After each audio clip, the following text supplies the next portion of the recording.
Welcome to the Building Healthy Organizations podcast. We understand how the human brain works and how that impacts behavior in the workplace. I'm glad you joined us today for our continued journey to understand how to build a healthy organization. Well, I want to continue this episode. Last time we talked about self-awareness as a category of emotional intelligence skills or EQ skills that can help us live a better life, a more enjoyable life, a more successful life, a more satisfying life. Well, now we turn to look at self-management. When you hear that term, self-management, what do you think of? Well, for our purposes today, it is the second major category of EQ skills, emotional intelligence skills. It is being more intentional with our choices so that we can get more desired outcomes that we want to get. When you think of being triggered with an emotion and think of how we deal with that, it would be very easy to just react. It's easy to react to something. But is that really going to give us the outcomes that we want? Are we being intentional when we're just reacting? Usually, reacting is rapid and it isn't very well thought through. It isn't necessarily a bad thing, especially if you're in a situation where the triggering of emotions happens to save you from some type of bodily harm. So that makes sense. If you have fear because a big truck's coming at you in the street and your emotions kick in and you react immediately by jumping out of the way, that's a really good thing. There's nothing wrong with that. That is our survival instincts kicking in. The fight, flight, freeze reactions, they're just embedded as a part of our brain that houses our survival instincts. We've all experienced times in our lives where emotions have kicked in to limit harm to us, giving us the energy and the motivation to stay safe. And that's a good thing. However, in our world today, these types of reactions may not be the best response to everyday emotions. Rarely is fight, flight, or freeze a good thing at home or at work, barring extreme circumstances, and there may be some of those at times. Responding to emotions that we feel is usually a better way to go, there's real science in all of that. And do you remember the old saying, or have you ever heard it, count to 10 when you're mad? The science around that is simply that when you're triggered and you get angry or mad, there's a flood of emotions that happens, and it takes about 6 seconds for the intensity of that emotion to start to clear out of the brain so we can think more clearly. Well, that's kind of a precursor to making a good decision and making a good choice. And it really becomes a difference between, do we immediately react or do we take a few seconds so that we can think more clearly and then we respond instead of just reacting. That doesn't mean that the emotions just completely go away. We're just talking about the intensity level of those emotions reducing. And that helps us access our higher thinking so we can make better choices and get the better outcomes that we want. Most of this episode today is coming out of a small section of an online course I'm creating. And that online course is called Understanding Your Own EQ, or Emotional Intelligence. It'll be available in early March of 2023. You can go to our website and look for it.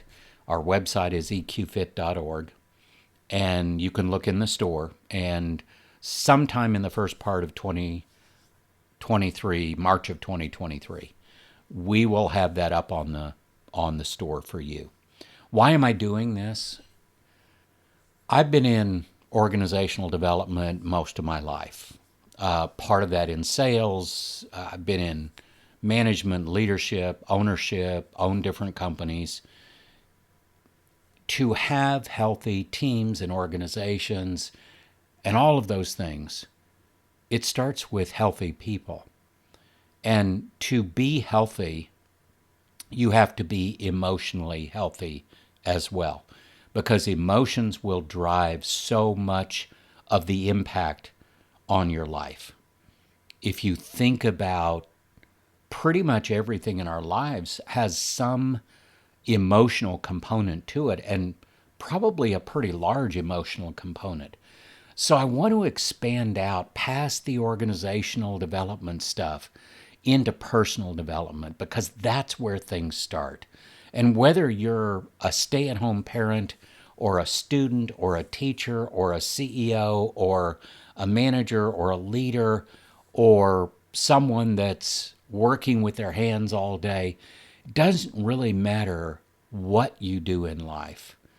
All of us are created in the same way. Our brains work in the same way. And if we can create a better emotional environment to live in by learning these skills and growing and developing these skills, then we have an excellent opportunity to be successful, to be satisfied, to be agile, to be more resilient, and many other things. So that is the whole purpose behind this focus. And we will be focused on personal development for the next few months. It's that important, especially in our world today.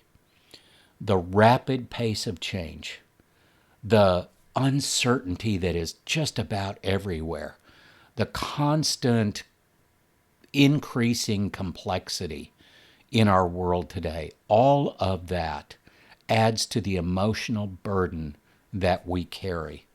I've got an ongoing survey that I was talking with a group of leaders about the other day, and it's fascinating because one of the questions I'm asking, not inside the survey, but when I'm coaching people and working with them, one of the questions I'm asking right now is, on a scale between 1 and 10, with 10 being the very highest level, how much emotional load or emotional burden do you think you're carrying right now? Well, I can tell you that one organization I'm working with a team that is very well suited to each other, that works together very well, that really has excellent team dynamics. Do you want to guess what the average number is for that team of people?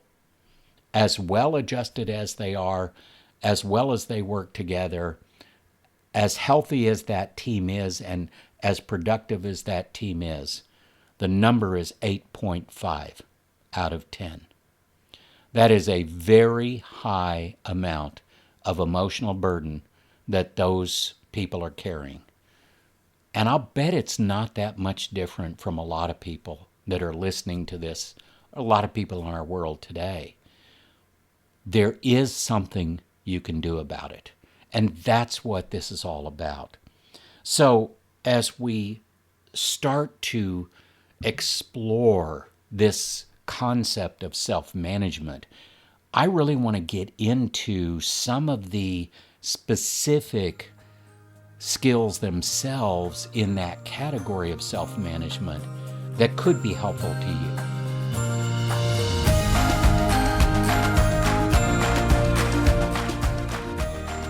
Self-management is a set of EQ skills and competencies that help us to be more intentional with our choices.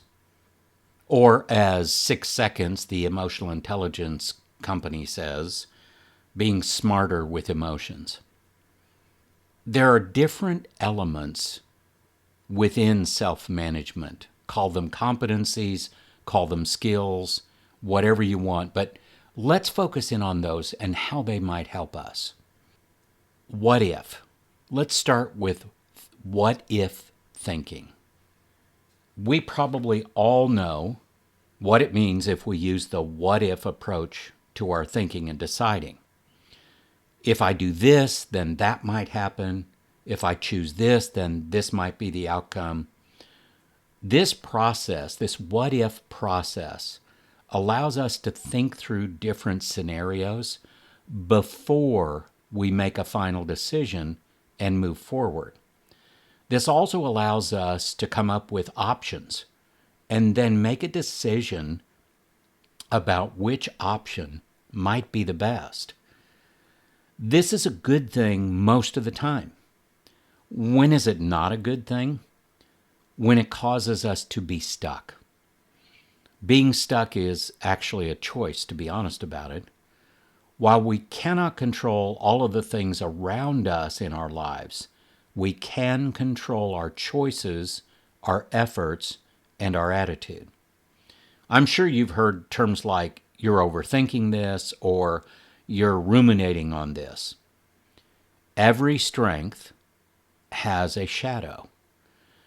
This is where self-awareness can help us to keep on track and be intentional about making those choices in a timely manner. So what's the next skill in emotional intelligence, in this area of self-management? Well, the next one is navigating emotions. How well do you navigate your emotions? Not just yours, but those you experience from other people. Obviously, some emotions will be more difficult to navigate than others. This element of self-management is critical. If every emotion derails you, disrupts what you're trying to do, takes you off of focus, then it's going to be very hard to be productive, and it's going to limit what you'll be able to do. So the ability to navigate, and understand when I say navigate, I'm not talking about suppressing emotions. I'm not talking about shoving emotions down. And I'm also not talking about wearing all of your emotions on your sleeve and just expressing them in any kind of way you want to. That's not navigating emotions. Navigating emotions allows us to take the energy and information that we receive from emotions and repurpose those for better outcomes. Navigating emotions is key to our ability to practice self-management. The bridge between simply reacting versus responding to something that generates emotions in us is built on the strength of our ability to navigate those emotions. Let me say that again, maybe in a little different way. The bridge between reacting and responding depends on our ability, how strong our ability is to navigate those emotions. The less strength we have, the easier it will be simply to react. The stronger our ability to navigate emotions, the better chance we have of making more intentional decisions by choosing to respond instead of just react. Well, the next one I want to talk about is motivation. And I'm talking primarily internal motivation, your internal generator of energy, which is your internal motivation. Have you ever asked yourself where motivation even comes from? Well, if you stop and think about it, like most people, you probably come up with something like, Well, it comes from inside of me. Or I am motivated or demotivated by something that happens to me. Well, while both of these have some truth to them, it's really a little more complicated than that. I want to recognize a really good friend of mine by the name of Daphne Berniker. Daphne has done some very, very deep work in the area of motivation. Daphne has created a tool called the EQ Plus Motivation Profile, and it is unique and truly cutting edge in measuring several critical components of motivation. If you want to learn more about this, go to the 6 Seconds website. That's the number 6 seconds, seconds.org, and check it out. It's a fascinating tool that will help all of us better understand our driving forces around motivation, our motivation style, and really how we approach the outside world when it comes to motivation and energy from within us. At the heart of motivation are some key elements that you might not think of. So, what are those? Well, first, we all have a set of beliefs about ourselves and our place in the world that we believe to be true. And in essence, those beliefs become the beliefs that we create, the rules that we live by. So we have this set of beliefs, what we believe to be true about ourselves and our place in the world. From those, we create a set of rules that we live by. And then those beliefs and rules actually create our self-talk. And we know self-talk is a very powerful force in our lives. Well, if you think of motivation and what it's all about, the internal motivation, that process starts to make a lot of sense. Because what we believe determines how we approach life, which determines our self-talk, how we reinforce those things in our lives, and how we speak to ourselves. And that can either give you energy or it can take energy away. And I think we've all experienced both sides of that coin. The last EQ skill I want to talk about, or competency I want to talk about in this self-management category, is simply optimism. This is authentic optimism. How do we define that? It's defined by looking toward the future with hope and possibility. Kind of makes sense, right?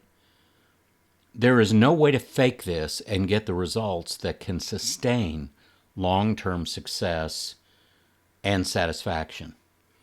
Optimism itself is probably one of the most important competencies of emotional intelligence. It has a massive impact on the emotional environment you choose to live in. Optimism facilitates higher cognitive functions, whereas pessimism tends to block those things. What do I mean by higher cognitive functions? Critical thinking, problem solving, abstract thinking, numerical reasoning, creating things, innovating, strategic thinking. If you think about it, when you're optimistic, it almost opens your mind up to other and new possibilities and allows you to be more innovative and creative and think at higher levels, where if you're pessimistic, and it's almost like you're shutting down, and you shut down those higher thinking capabilities. So if you want to enjoy life and work more, optimism is an accelerator to achieve that. So now that we've talked about 4 different skills under the self-management category in EQ skills or competencies, What do we do with those? How do we put those into practice?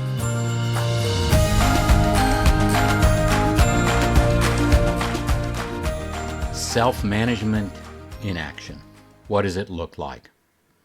I want you to think of these EQ skills that we've talked about as a toolbox. The more that you practice with the different tools, the greater skill that you're going to develop.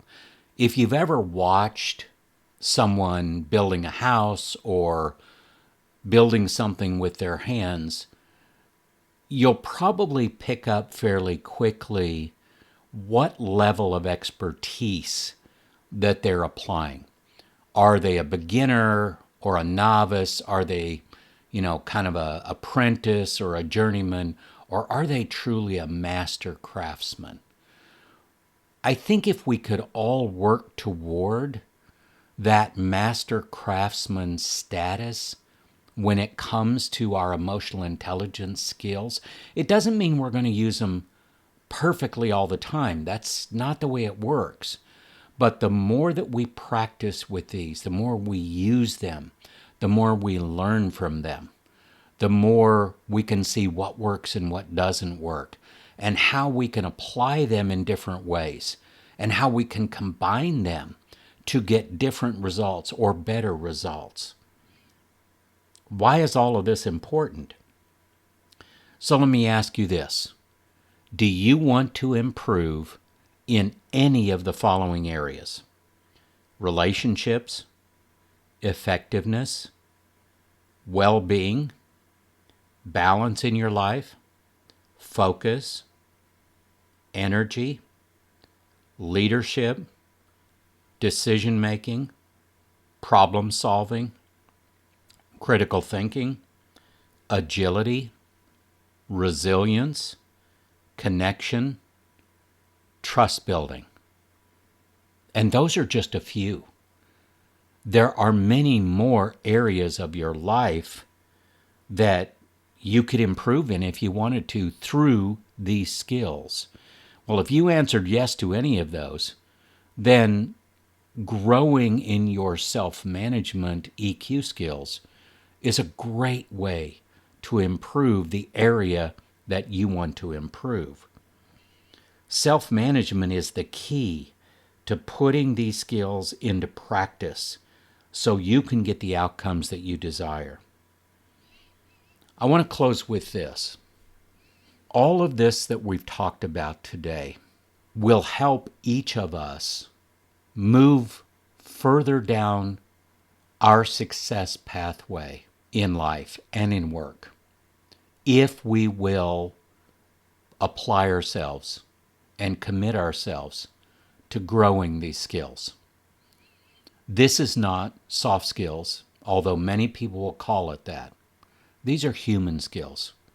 They're some of the most impactful and powerful skills you will ever learn. The ability to connect with people and collaborate with them at higher levels and in deeper ways allows us to get more pleasure out of life, get more pleasure out of our work, to help others, to serve others, to be there to guide others when they need it, to coach them, to be a mentor, to be a student. All of those skills in self-management are critical if we want to move ourselves further down that success pathway for our lives. I hope that you'll stay with us as we continue to look at these different areas of personal development that will allow each of us to grow, to prosper, and to thrive. Thank you for listening to this week's episode of Building Healthy Organizations by EQ Fit. We do understand how the human brain works and how that impacts behavior and performance in the workplace. We also love hearing your suggestions and ideas. If you have a topic you'd like us to cover, please send us an email at info@gscfit.com. For more information and inspiration, check us out on YouTube, Facebook, LinkedIn, and of course our website, eqfit.org.